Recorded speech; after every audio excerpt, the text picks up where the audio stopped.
So again, we're at Gateway West at a different part of the parking area, and Gateway West Shopping Center. In front of the cleaners and around the corner is the food line. And again, we have accessible parking signs, but literally, quite literally, no access aisles. So as we pan out here a little bit, you can see that without an access aisle, I would quite literally have to get out. If there's no vehicle here, I would have the opportunity to get out.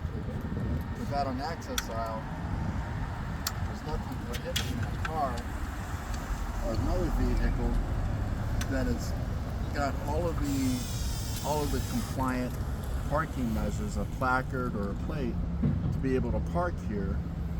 But then I would be again trapped in this location.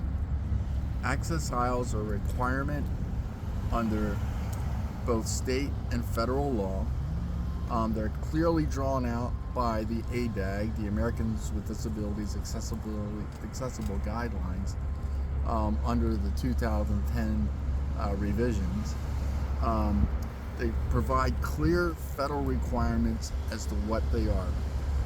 And if you can't read them, there's pictures to show. It's not like these are, something that are really hard to find. But again, I don't go back to what is a choice. These are a matter of what the law requires. And it's for these very instances here.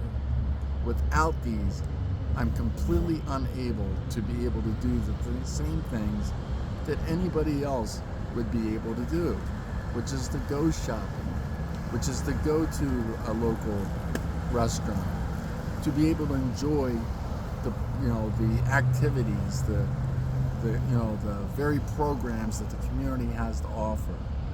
This is a place of public accommodation. There's a doctor's office here. There's an x-ray office here.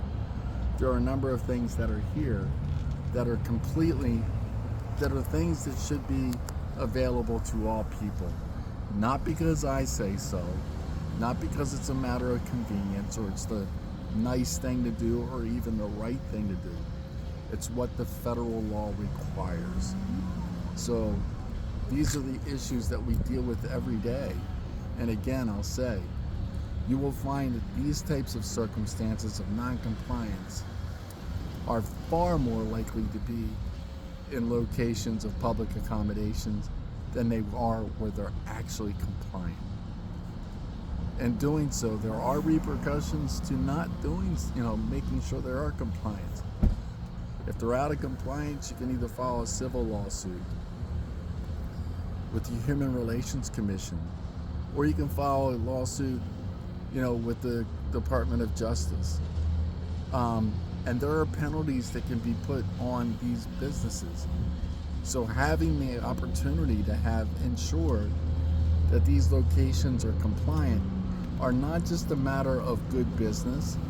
They're not a matter of just ensuring that people with disabilities are discriminated against, but having these types of insurance that things are compliant at businesses protect the business. So these are the things that we're trying to encourage, our local governments to do, because quite frankly, the federal government does put this in the category of a civil dispute, as opposed to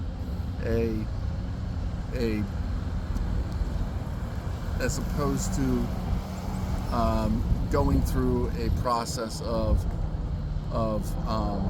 filing a complaint with the Department of Justice, because quite frankly, they haven't complied with the process. Okay, you can stop there. We'll have to do some cutting, so you can turn it off now.